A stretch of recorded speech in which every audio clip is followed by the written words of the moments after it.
And you're live on PM Express. Tonight, it's a conversation that has become very topical in the consciousness of the public. In the last few weeks, let's say even months, the word or concept of auditing has become such a big concept for public discussion.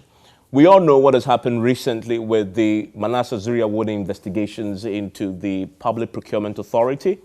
And the questions has arisen about how the auditing process itself helped unearth a lot that has gone on within some of these state agencies.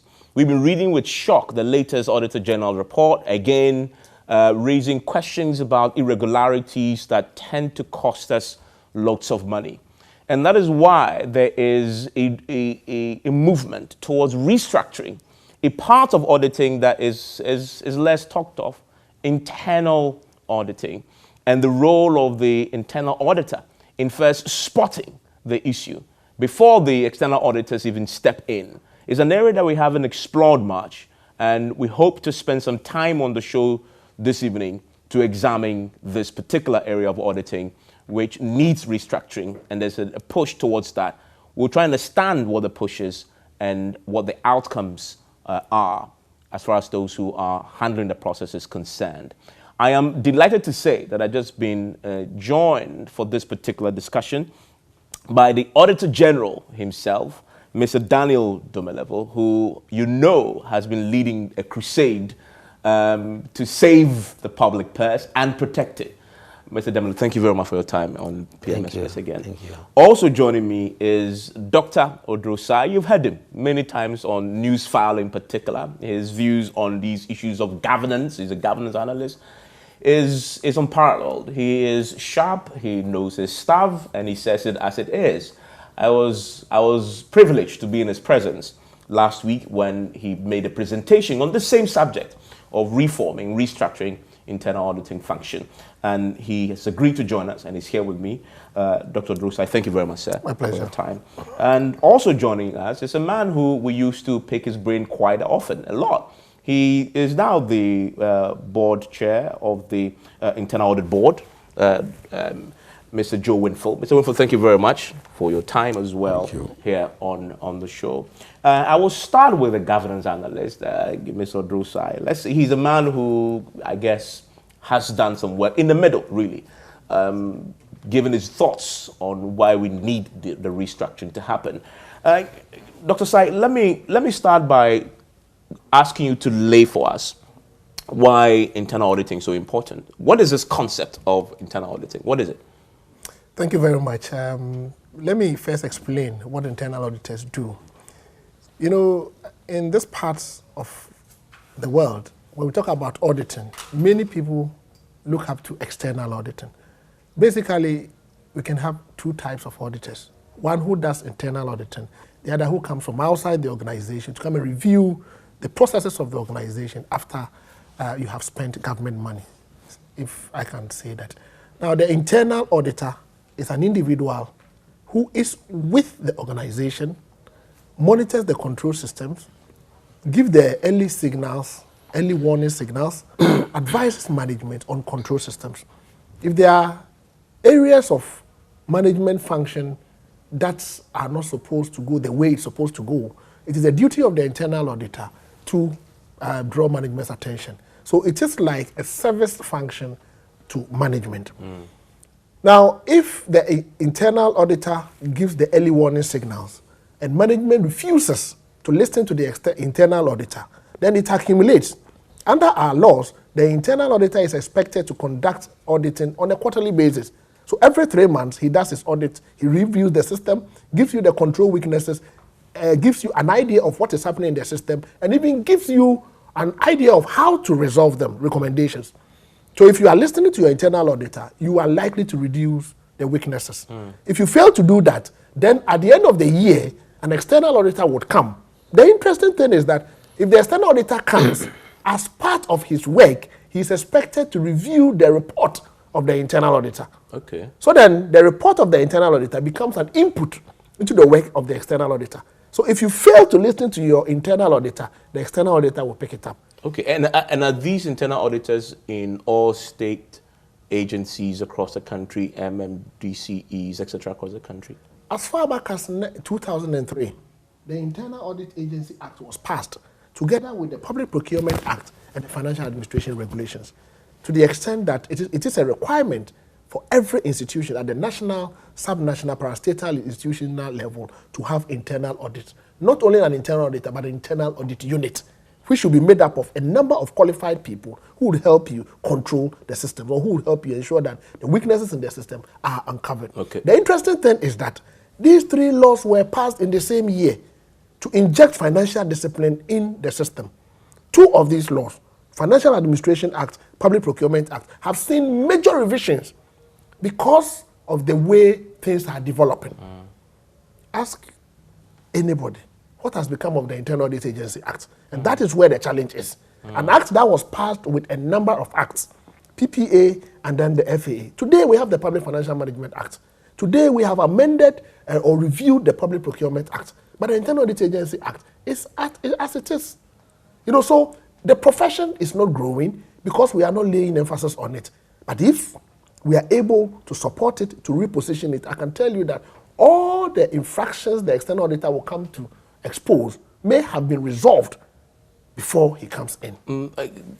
Mr. Dumbelevo, I get a sense, listening to Dr. Drosai, that function isn't working the way it should.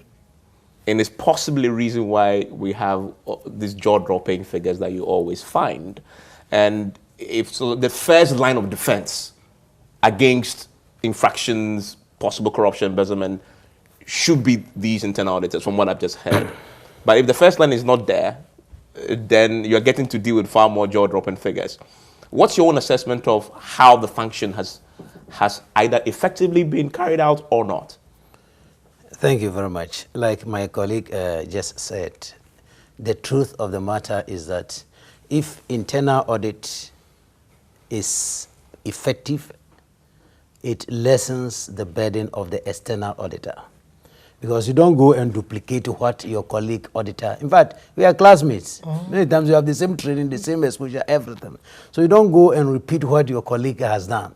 The only time the auditor, the external auditor, would like to go back and do his own checks and reviews is when he doesn't trust the independence, the competence of the internal auditor, which is largely the case in Ghana, because we have set up the internal audit function in the public sector, but we've abused it.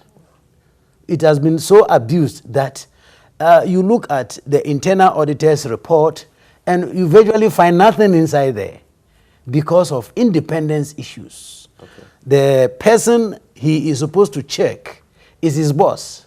He has every authority and control over him. Contrast that against the staff from audit service. When my people come and they are auditing any of government institution, be it the office of the president or procurement agency or the court or the university, they know you can't do anything to them. You are not part of their promotion system. You don't determine their remuneration. You cannot dismiss them. You can't discipline them. So they have the independence that is required to do a professional work. Let me be honest with you and quickly draw your attention to something which is very disturbing. Since I came to office, virtually every week or every day, you find internal auditors trooping to my office. They want to join Ghana Audit Service.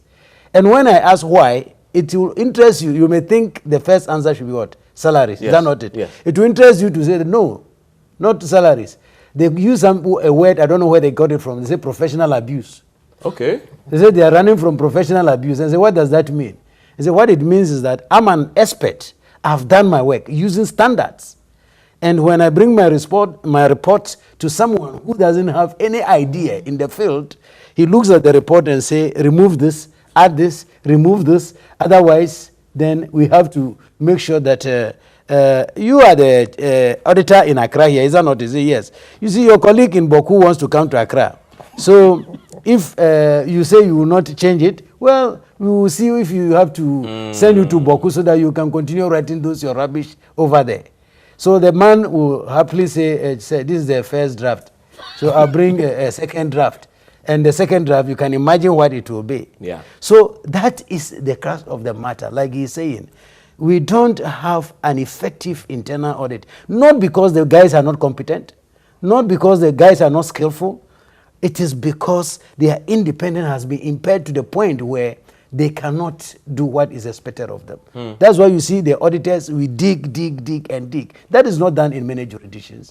Because by the time you got there, part of the work should have been done for you Done. already. In fact, that will have served the interest of Ghanaians. Because, for instance, today as we sit here, maybe after June, I'm now telling you about how they abused money January last year. Because the financial year comes to an end before we do our external audit. But if the internal auditor was there, if you heard him, on quarterly basis, you will have seen it. In fact, at times, you will have even seen the transaction before its completion. So it can be stopped. To say, no, we can't do this. You say you want to buy more books, we even have more than necessary. Okay. So stop the procurement process. That is what we need. Therefore, we need this discussion to make sure we restructure internal audit and make it work. Very important point is made about, it almost appears to me that the internal auditor is the preventive guy. The guy who prevents the infraction from happening. And I'm told that, and just a point that Dana Demolobu touched on about the need for restructuring. What's your own thinking around what you want to see in terms of restructuring the internal auditors and their function? Thank you. When we were inaugurated, that is the new board, we are the fourth board. The previous board members actually made an effort to try and restructure it. They failed. And maybe our solution to that is just change the board. Just change the board. But we were determined to make a fair attempt at restructuring because what was on the ground that we found was not good enough. What did you find? The major real block is this law which compromises the independence of the internal auditor. As was explained by Daniel, our internal auditors are actually employed by the MMDAs themselves directly.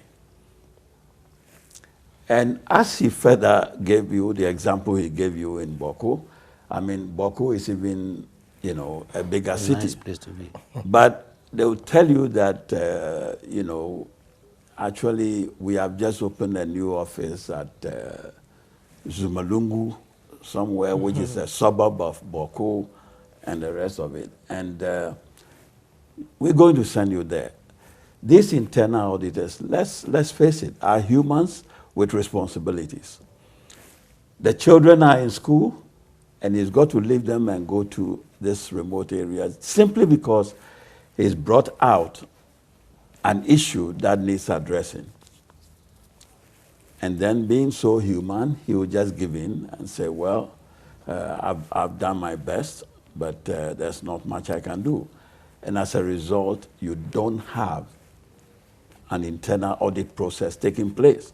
It's as simple as that. Because the report that will come in, it's not worth the paper maybe that is written on, because it's been couched in such a way as to, suppress the issues. Now, the attempt we have been trying to make, we started by thinking that, there is the wish of Ghanaians, is the wish of even the leadership to ensure that we really protect the purse by ensuring that there's this preventive measures being put in place, which is the internal audit. We said, okay, let's bring in the stakeholders. And the stakeholders being the local government, Public Service Commission, and even the external auditors and so on. And we called it sensitizing them. When we started, it became a war zone. It was more of protection of thefts than really achieving a national objective. Because local government says, as a result of our decentralization policy, that is why we came up with this law which enjoins that we employ our internal auditors to serve us. They've lost sight of the whole concept. So we said, let's change it to consultation and so on, because it was too much. Then we even wrote that, can you confirm your views? Because if we don't get their buy-ins, that is where we're going to be facing challenges, because these are our stakeholders in it. It's become difficult. As of today, we are still struggling. And it got to a point where we were saying how best we can work around it with the law in place. But honestly, it's going to be very difficult. So we are now pushing to have the law reviewed. Okay. At one point, I remember that even in Kumasi, when I had to give a presentation to the Internal Audit Association, it came up because a higher government official in charge of the local government quoted the laws and so on and so forth. I was forced to indicate that I'm not looking at the laws. I'm looking at best practice. So if we examine it and we believe that the best practice overrides that of whatever law it is, the laws are not made to be stagnant. I don't think. Otherwise, we'll be going to the old age, practices and so on. So if the law is in contravention of best practice, then we've got to change the law. And that is what we are pushing now, to have the law change. And we are looking, and there are a lot of human resource issues. Mr. Wimful, when we did this event last week, there was some very instructive point that the Ashanti Regional Minister made. He stood up and said, if you want the change, lead a change. In other words, he says, take the law. Don't wait for the politicians to, and because somebody had said that it's the finance ministry, etc., that must, the government, in essence, must introduce a bill, right? Because they have to, it's their prerogative. But his point is, if you want that change, then you have to push. And he hasn't seen enough push for that change to happen, either at his own place, at the Ashanti Regional, regional office. He actually then says that his internal auditor is here, that he's the one who goes to him when things come to him and calls him and says, if you don't check this, I'm not going to approve it.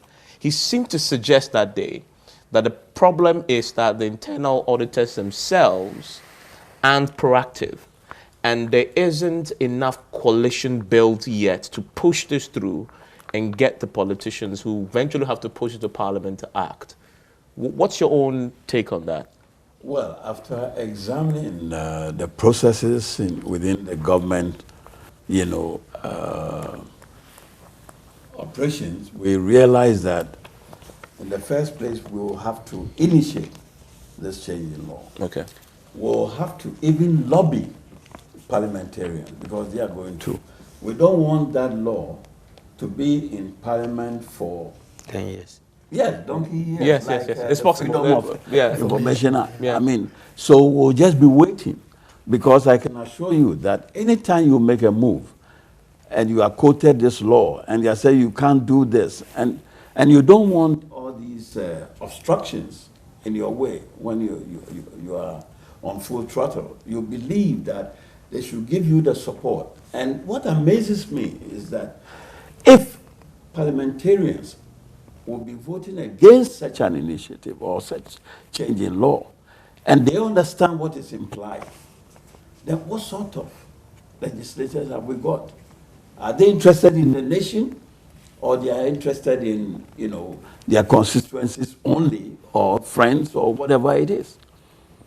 So as Daniel was saying, that if they think it's a turf war, then they are lost completely. Is there political, because I know you started some work already. First, Yes. maybe lay out what work has been done on this already, and what are the next steps? Yes, we are now working with Ernst & Young. It's being supported by EU.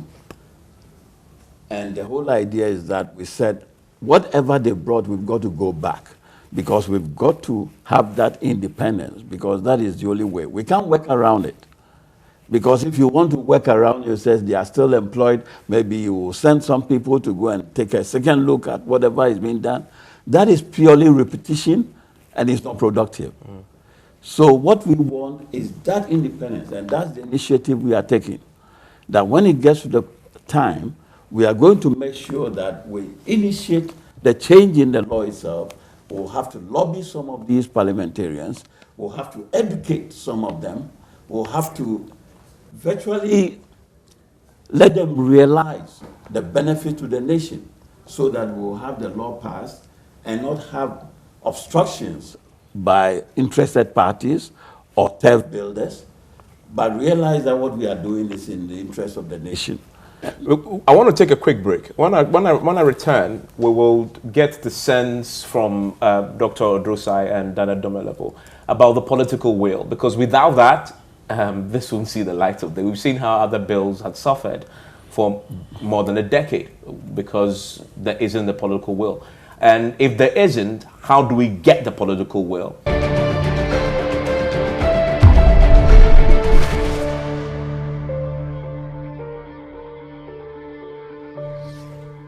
You're still here on PM Express, a conversation about auditing. Dr. Drosai, there's a question about political will any time this comes up in terms of reviewing the internal audit function. Is there, and I know you've done a lot of research, is there the political will? If you look at the agenda of the current government and you look at the document we've developed, the National Anti-Corruption Action Plan, etc., it seems to me that the political will is there. But if the political will is there, then we need to push them to activate that will that exists. And to be able to push this agenda, I think what we have to do is support the development of a draft internal audit bill. Now, when we do that, then we can hand it over to the Minister for Finance, who then would work it through cabinet and then it will come to parliament. Because if we are not able to do that, we will not see the changes and the progress we want to see in this country. What beats my mind is how come that we're able to develop a Public Financial Management Act without touching on the Internal Audit Agency Act? What were we thinking? The PFM cycle is 5. You do your plan, you convert the plan into a budget, you spend the budget through procurement and contracting, then after that, you account for it, and then you audit. So if you are doing public financial management, you touch on all of them. But then we left the Internal Audit Agency Act. So for me, I think we should leverage on the current systems, we should leverage on the current political environment that as a nation, we are all united towards fighting corruption. And if we can fight corruption, malfeasance and infractions in the public sector, let us restructure the internal audit through review of the laws. And here, I have to invite development partners and all other institutions that matters in this country to support in the development of that draft bill. Once we develop that draft bill, we do stakeholder consultations, submit it to cabinet approves it, it goes to parliament, then the Minister for Finance is expected to sponsor this and make sure that it goes through. But it makes it sound very simple, but we've seen other bills in the past that have been drafted, and when it gets to, sometimes getting to parliament is an issue, but when it gets to parliament it becomes an issue. So I anticipate that this is going to be a Herculean fight.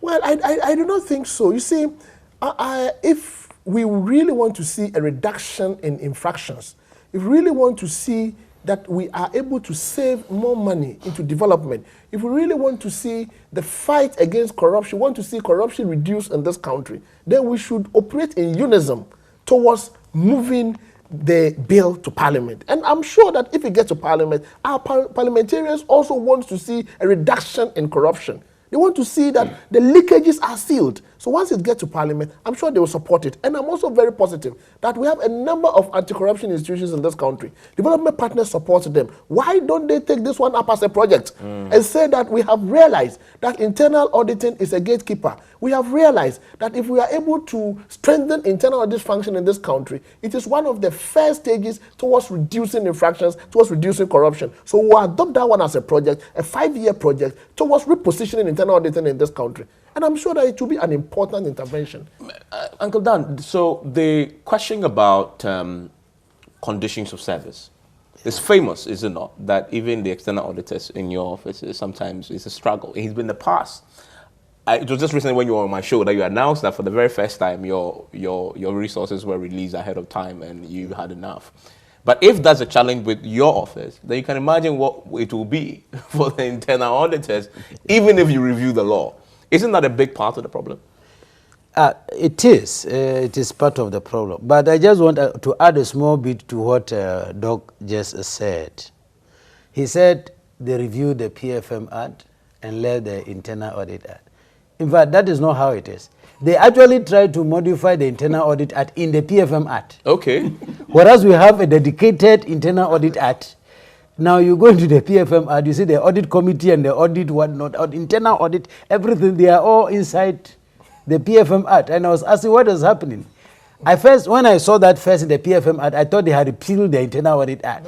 Only to realize that no, they have not repealed it. So I said, what the hell is happening over here? So that is a very interesting development which we should try and avoid. Because internal audit was together with PFM. And we separated them. Now when we want to upgrade or update the PFM, we brought internal audit inside again. Yeah. I don't think that is a way to go. Now when it comes to the condition of service, to be honest with you, it's a big challenge. I can see a group of people who are highly demotivated and disgruntled working as internal auditors. Why? They have the same qualification like my staff. They have the same qualification like the accountant who is an accountant general or administrator of health or wherever. And because you are internal auditor, and remember, the internal auditor is a junior officer compared to the chief director in the ministry. There is no way you will get salary more than or equal to that of the chief director. So if the chief director is here and you are internal auditor, you must be there. Do you understand?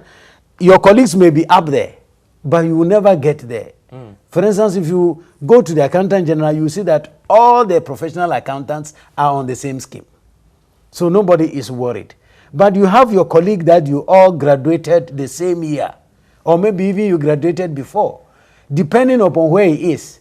If you happen to be in a poor ministry where nobody cares about their remuneration, you regret. And I don't think that we can run an institution like that. When we talked about the political will, also I want to touch on it a bit.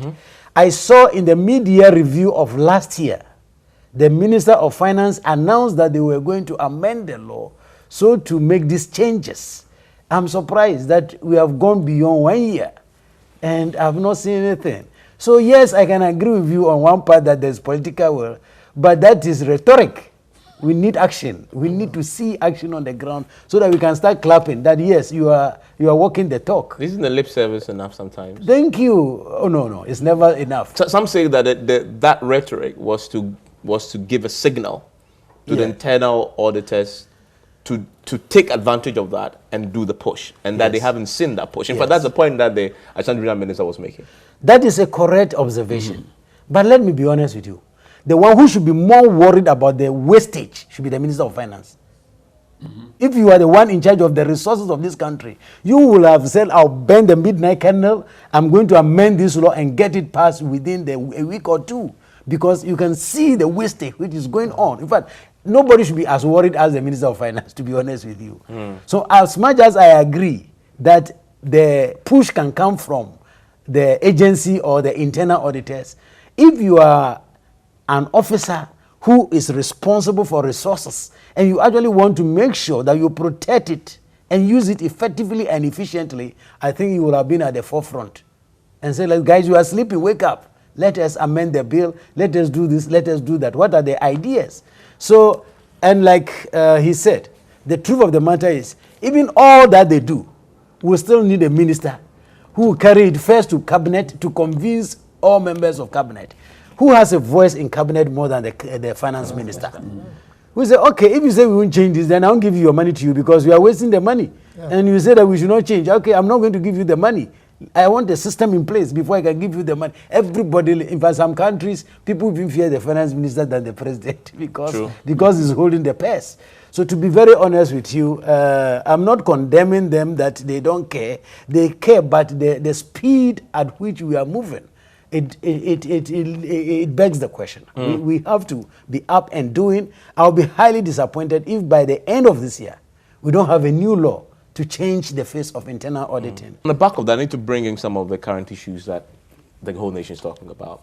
Uncle Dan, were you surprised to learn from Manasseh's piece recently that contracts were actually allegedly being sold? Very surprised. Very surprised in the sense that we don't just award contract to people. Before you win government job, we'll have at times done even expression of interest, request for proposal, request for qualification, etc. And as at now, let's forget about the approvals at PPA end. Before we choose who wins the job, we have done evaluation. Yeah. And that evaluation, we look at the competencies, your experience. So to come to hear that a firm which has not done any job at all before, a firm which is barely 1 year old, is getting some type of jobs. The question I asked myself was, do they have internal audit? Because if they had internal auditors, they could have gone through and said that, look, we can't shortlist these guys. Okay. Because they don't have the muscles. They don't have what it takes to do it.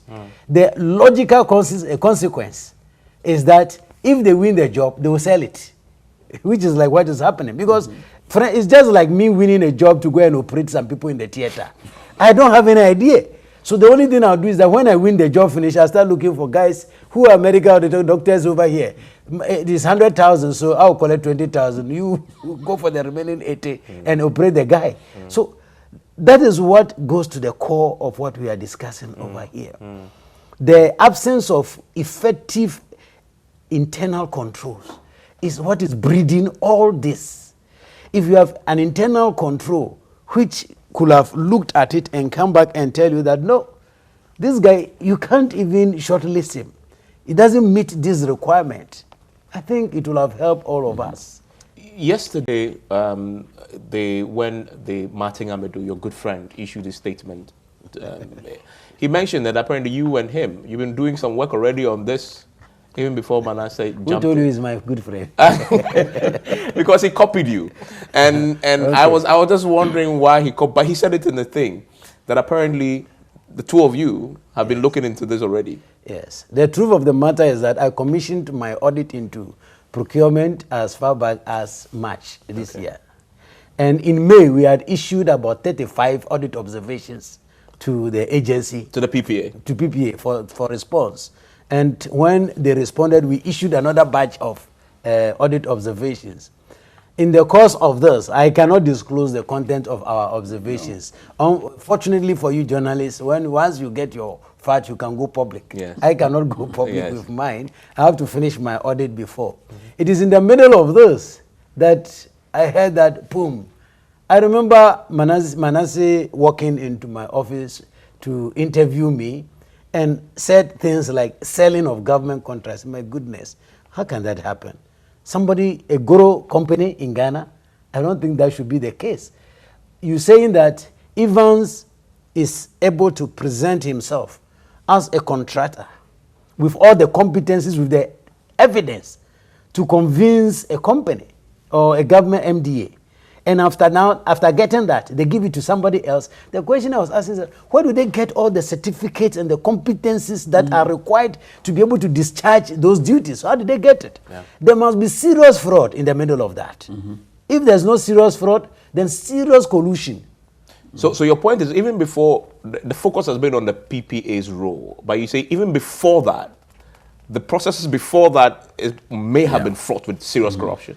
Exactly, because how, assuming that, let's grant it without faulting anybody, that you brought that firm to be shortlisted. If it doesn't have the requirement, why do we shortlist it? Okay. And eventually even give him the contract. Exactly. Yeah. Not only shortlist it, at the end, even won the contract. So it doesn't mean it was okay. I've been thinking through up to now. I've not yet gone there, but we will get there to see what bidding documents were submitted, what evaluation and reviews took place before the decisions were taken. Unless somebody tells me that no, they just signed a contract for them. There was no process. Because how are you going to convince the people that you have a firm which has done, normally you show the type of jobs you have done in the past. I've constructed these kilometers here, this building here, this, that, here. Those competences, how did they get it? Because they are barely 1 year old and they have never done one before. Interesting point. Do you agree? I'll come to all of you on this. I know this is a very, but do you then agree with those I've heard on the back of the revelation who say maybe we are over-focusing on the PPA to the neglect of the big individuals who may be behind this company, who are actually influencing the process where they get the contract in spite of their not being qualified to get it in the first place? Are we focusing this right so that we don't miss anything? I think people are focusing there because of the surprise that it is a procurement agency which is involved. But my audit is not focusing on one area. My audit is sweeping all of them. We are bringing everybody onto the table to answer questions. On this particular matter? No, I'm saying I'm doing procurement audit. I cannot tell you what I'm doing. I'm doing procurement audit. And in my procurement audit, I ask questions from both the agency. So you're looking at the entire chain. The whole chain. You want to understand. In fact, to be honest with you, one of the areas that Ghanaians have not even addressed their minds to, which beats my mind and understanding, is the fact that people buy just for the sake of buying, not because they need it. True. They can buy vehicle and pack it. They can build a hospital and not use it. We can build a school and not use it. And I say, what kind of country is this? People don't look at that. People say there is value for managers because this pen is selling at 10 cedis and you bought it at 10 cedis. But then the guy has bought the pen and thrown it away.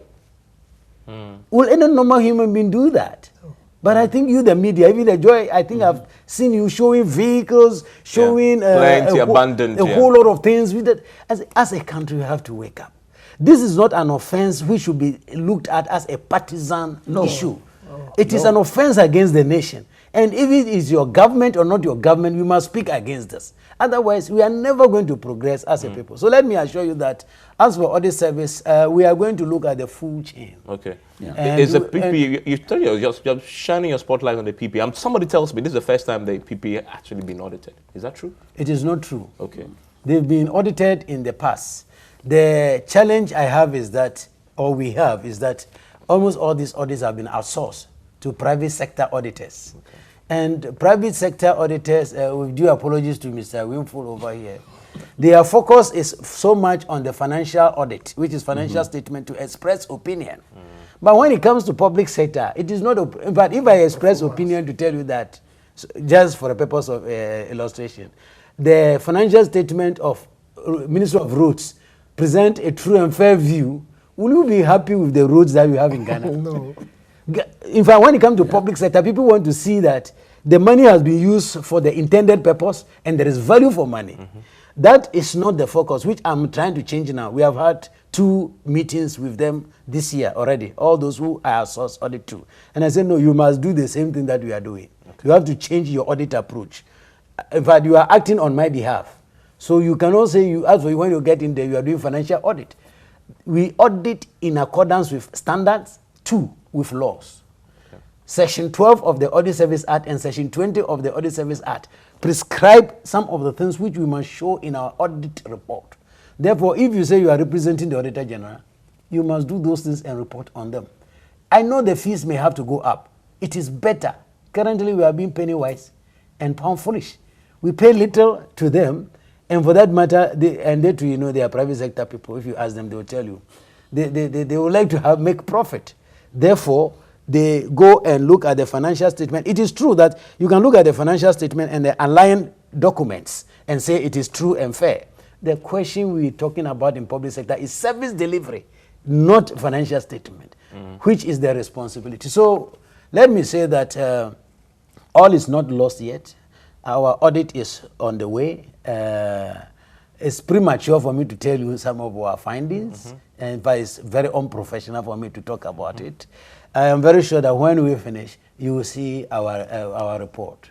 Dr. Drosai, we've all been shocked. The Auditor General, in spite of all the billions that he's uncovered, was so shocked by this. I don't know what your shock level was when you watched the video. I'm assuming you have watched it. I have. Indeed, I was on the same platform with the Chief Executive of Public Procurement Authority.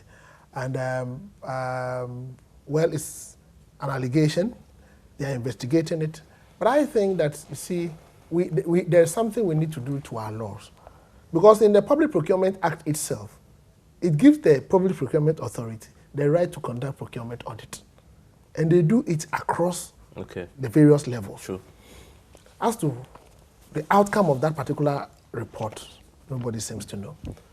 So I think that, again, let us come to internal audit. Because I'm very positive that, like he said, throughout the contract award process, even when you look at the Public Procurement Act, Entity Tender Committee, do we have internal auditors represented there? That is the first principle. Having gone through the whole process, do you hand it over to the internal auditor to review? After reviewing, if he brings a recommendation, do we normally implement them? You know, so it is the way we have relegated internal audit function to the background. You raise a very important point. We are seeing all these about how the PPA itself does its approvals and whether they approve the structures in that chain are rigorous enough. I think that's the point you're making. Are they rigorous enough? No, in my view, the law requires that it should be rigorous. But whether it's actually happening. It's actually happening. Because from what we watched, the board, the thing comes, the board, I mean, yesterday they issued a statement, so 14 contracts this particular company was involved in that had come to PPA for approval. All of them approved.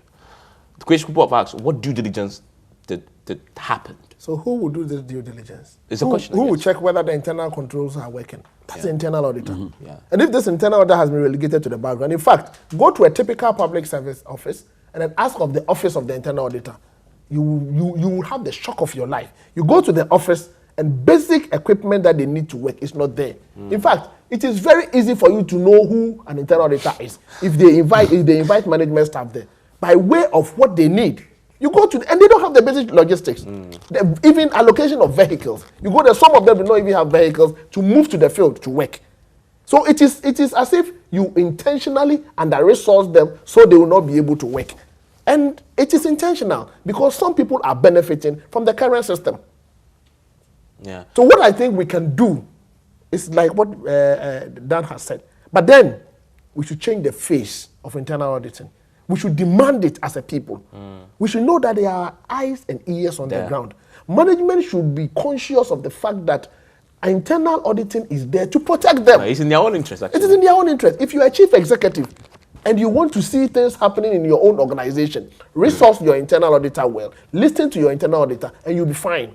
You raise an important point. The head of SEC, who was part of that forum last week, said when he was first appointed at the Securities and Commission, he didn't know the ropes. And somebody wanted to play a fast one on him. He had actually signed the contract. The thing was about to go, and an internal auditor called him and said, Massa, this thing you have cleared is a big problem for you. He gave the thing back to the internal auditor, only for it to be corrected. Saved him millions of CD. You were all there when we had it. So clearly, that's an example of the importance of the internal audit. Mr. Winful, I know you follow current issues a lot. Have you watched this latest revelation? I watched bits and pieces because I think someone sent it to me. Okay, to you. Yeah, that's right. Okay, and your impressions of it, knowing what you know and the way the thing works? Well, getting an insight into the public sector itself, because I was, mostly in the private sector. Yes. Getting an insight was a shocking education, because I couldn't believe that things like these were made to happen and nothing is done about it. I mean, we don't have punitive measures for malfeasance or anything. We just report on them and forget about them. But there again, after seeing what it is, I realized that the internal audit is going to be the real, medicinal dose that will really minimize this sort of thing. I won't say eradication, but minimize it.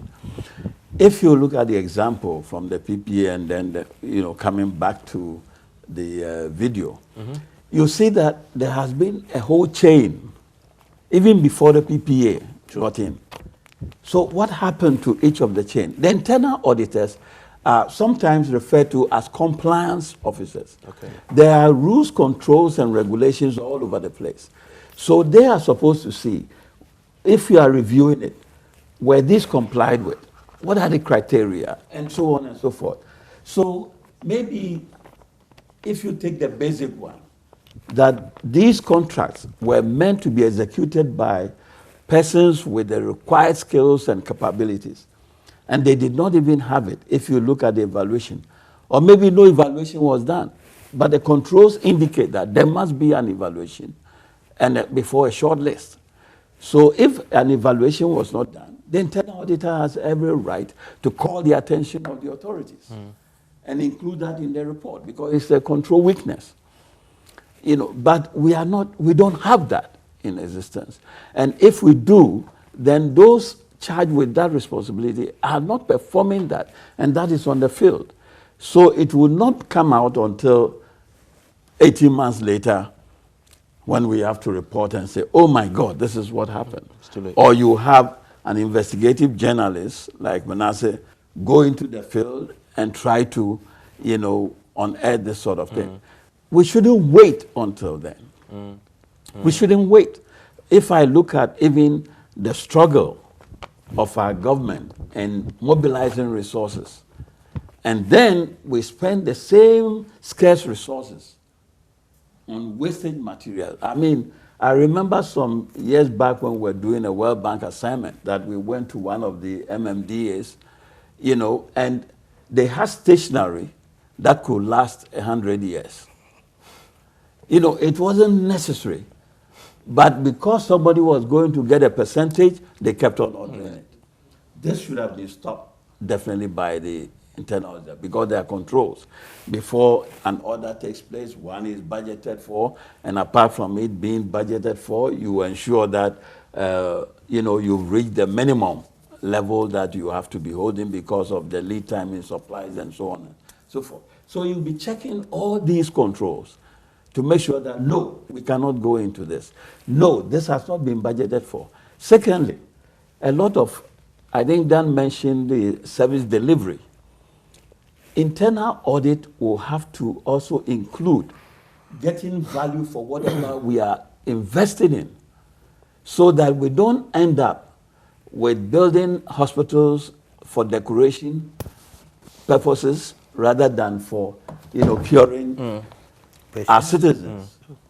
You know, we don't keep on putting up lorry stations or whatever it is simply because somebody has a percentage. And that is partly corruption, and that is also malfeasance. Your friends, Mr. Damlebo, in civil society, let's say they made a call that they want to see an audit done of every single contract that had passed through this process Manasseh had uncovered, because they are not sure which of them is tainted. Are they going to get that? Every single Unfortunately, contract? I don't disclose my audit methodology. It's a request to you. Is it something that you will consider? Or you are already doing? The only assurance I can give you is that when the report comes, we'll see. You will by all means be satisfied. Okay. You will by all means be satisfied. So let me quickly add a point that has been raised over here, especially regarding the condition of service for auditors. Once, I think one of our former presidents said, we pretend to be paying the people, and they also pretend to be working. That goes very clearly for the internal auditors. And I think, to me, if we can readdress their remuneration issue, and it cannot be done in the current arrangement, because you can't go to the Ministry of Health and give them a salary for the internal auditor, and go to education and give them a salary which is higher than that of the chief director. It will not work. So when we bring them together, they can also be properly remunerated, properly supervised, professionally developed, competent guys. In fact, let me repeat it again. What saddens me most in the course of our audit is to see the wastage going on, and at the same time, government is negotiating hard to borrow money, floating bonds, and etc. And I ask myself, if you want to fill a bucket, do you finish stopping the leakage, or you just pour more water in it and hoping that one day the water will stop the leakage, or you will fill it one day?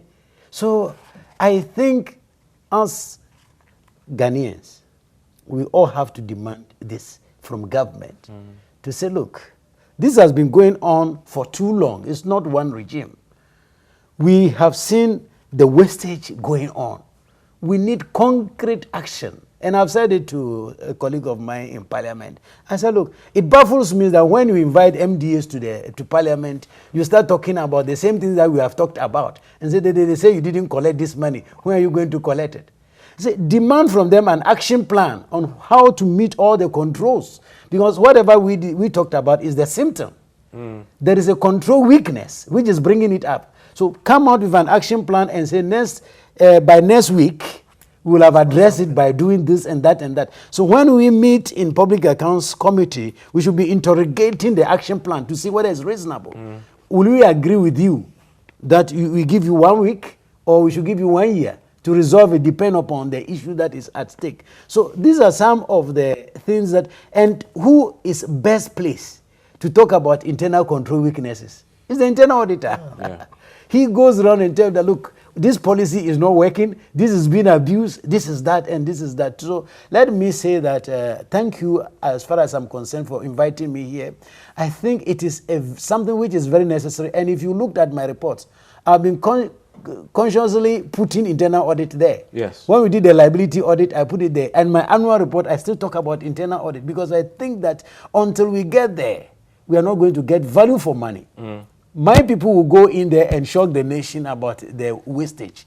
Wouldn't you be happier to hear that now, before even it happens, they have made it on their back? It's been prevented. Exactly. There's one more plank of conversation we'll have before we wrap up, which is the sanctions regime this restructuring should produce at the end of it. Because I'm just curious, if the law is reviewed, what sanctions regime will be in there for heads of institutions who disobey or disregard the advice of the internal auditor? And what is it that my experts on this panel think should happen when it comes to sanctions regime going forward as part of the restructuring? Stay with us.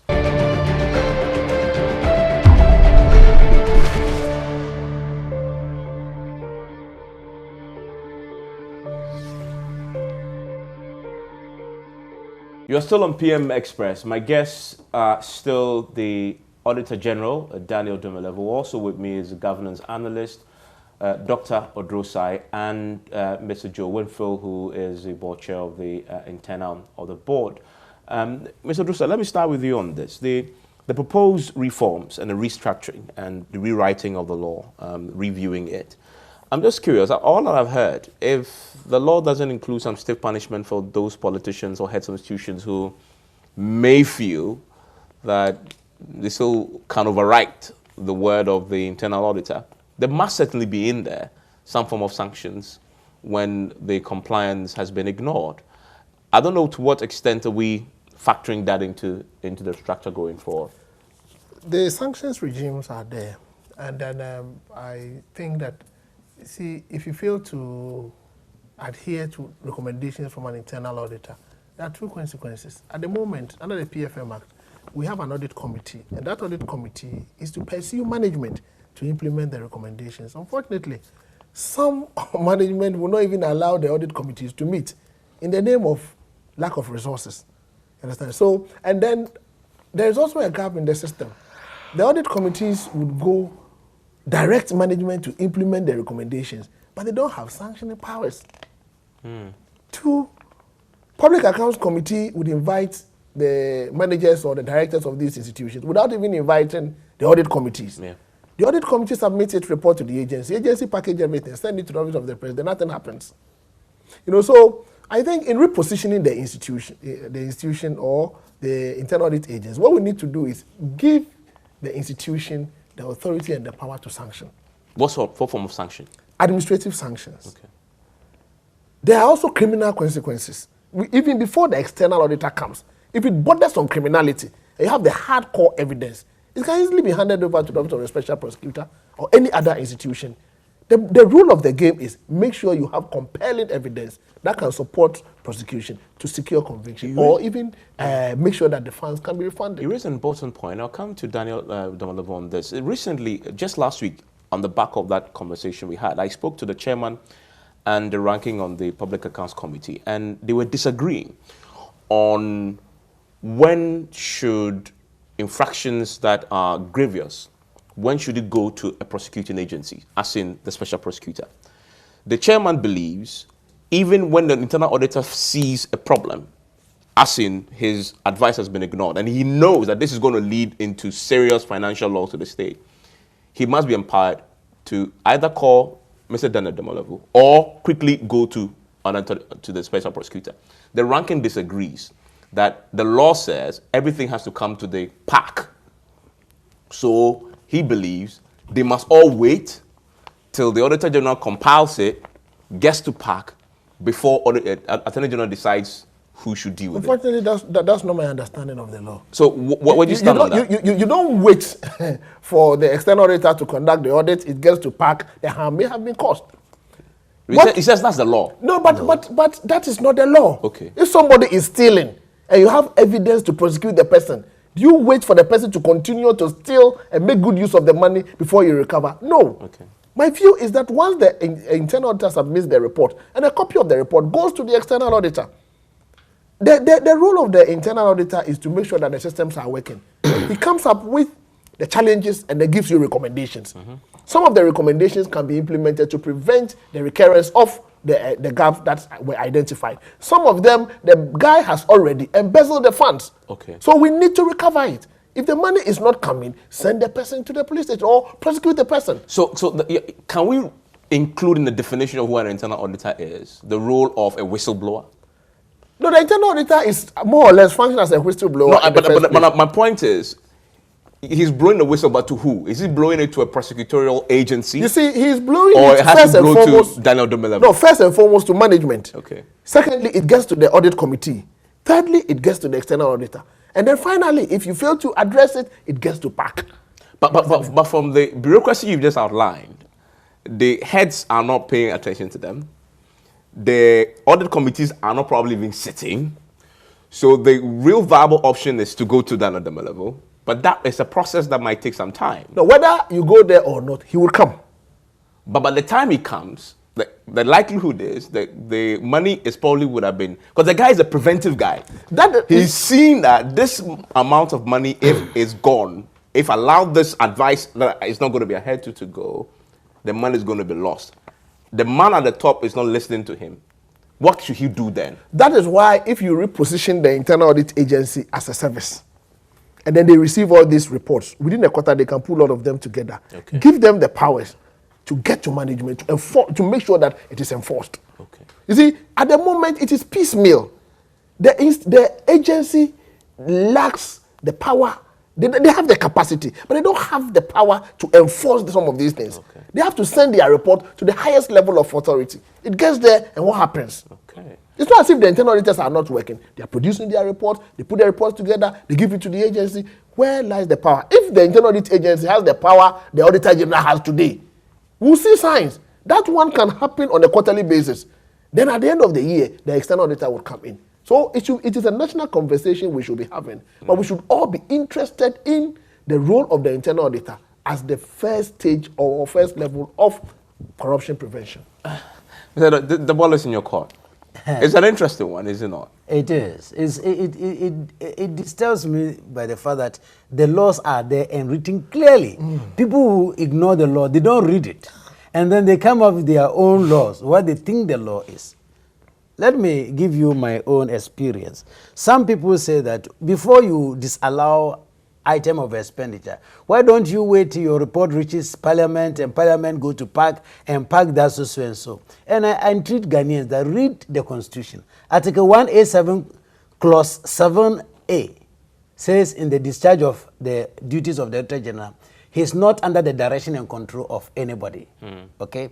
The B says that in the performance of his functions under the Constitution and any other law, in the course of performing the functions, he may disallow. He didn't even say after completing the function. He said in the course. So anytime we have sufficient evidence that we have done something untoward, we should go ahead and disallow. The same way, when you was talking, I was laughing. If you look at the Office of the Special Prosecutor Act, Section 5, it requires referral of issues for investigation by heads of department, Auditor General, and Parliament. They are all in the law. People try to make their own laws, even though we have sufficient laws. So the internal auditor can actually refer? Of course, yes. Okay, directly to the... Yes. In fact, even if the internal auditor cannot go directly, let's put it this way. Currently, the Internal Audit Act and the PFM Act, both of them allows the internal auditor to reach the external auditor. Okay.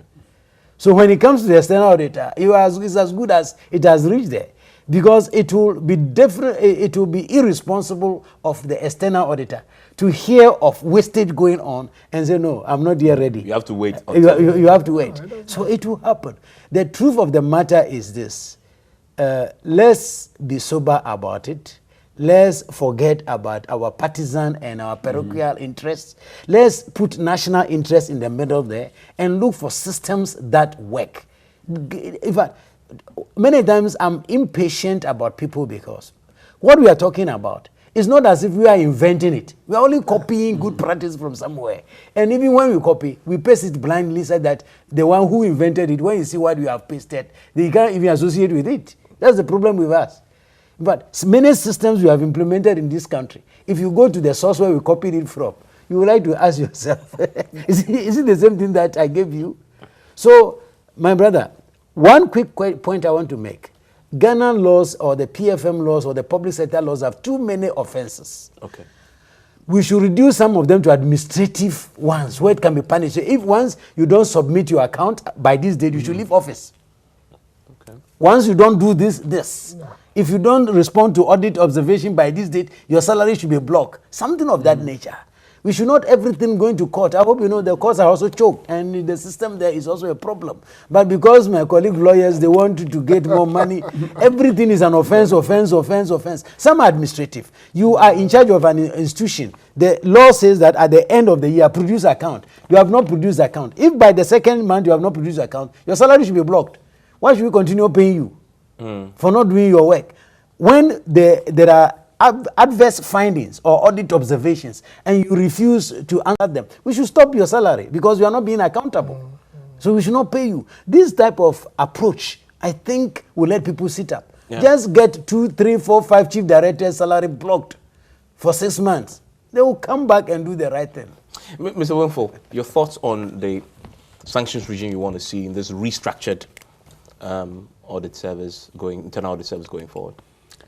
You know, if you take the corporate world, and if a professional is not performing the duties assigned to him or her, what happens? His or her supervisor will immediately call the attention and issue a stern warning.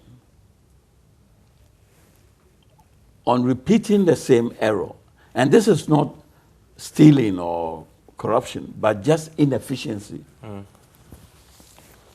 You are going to be appraised after a period. It's now even quarterly, it used to be half yearly. And you know that if you repeat the same errors by not shaping up, because you've been trained, you've been given the right direction and instruction, as a result of whatever, you are ending up with that, the company will not sit back to suffer losses as a result of your behavior. You'll be on your way out. That is, call it administrative punitive measures, fine. It means that it works. Now, when it's even a wastage, I believe that in the public sector, we should start disciplining personnel for non-effective performance of duty. As he said, you are a member of the audit committee, you are supposed to have met, you've not met, and the rest of it. You should be sanctioned by way of saying it can end up in suspension or reduction in levels, so that you know that so much is demanded of you. Now, when it borders on criminality, like the issue at PPA or some of those blatant stealing, for the public sector, I would say that straight prosecution. And maybe we might not necessarily have to go through, prosecutor and this attorney general, if the person is carrying the party color cards, they will get away with it anyway. So, but straight away given to the immediate peace officers, that is the police or Yoko, to investigate and then prosecute it straight away because it's criminality. It's just like stealing. But all others, I think we should copy from the corporate world and apply, administrative sanctions because some do not pay attention to the job that they are doing. They are being paid to work.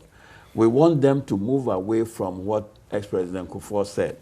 They should not pretend to work. They should work. Actually work. And we should also pay them and not pretend to be paying them. What do you want to see, what powers do you want to see then given to the internal auditors once you do this reform? No, I wouldn't go through the powers of being prosecuting and so on. They'll have to pass it on to a more competent institution that is well equipped to do the prosecution. But they should immediately concretize the facts, the findings. It is unfortunate to, lay wrong accusations and so on, because for the simple reason that there might not have been real criminal or stealing, but just misallocation of funds or misrepresentation or whatever it is. So the facts must be gathered. It means the supervisor should be a competent investigator, to verify that this is what has happened and this is the loss, so that it can be prosecuted. And that is what I want to see. And going forward. Yes, going forward. Okay. That's Mr. Joe Winfo. He is the board chair of the Internal Audit Board. You've also been listening to and watching Dr. Odrosai is a governance analyst, and the Auditor General himself, Daniel Dumenabo. And the conversation has started. I've learned a few things, and there's far more to do. And so join this particular push to have the internal audit service and internal audit function strengthened in the state institutions. The jaw-dropping figures that we hear, as we've just been illustrated on this particular show, could be significantly reduced, if not eliminated, if we strengthen that particular arm of auditing. My name is Evans Mensa. Enjoy the rest of it.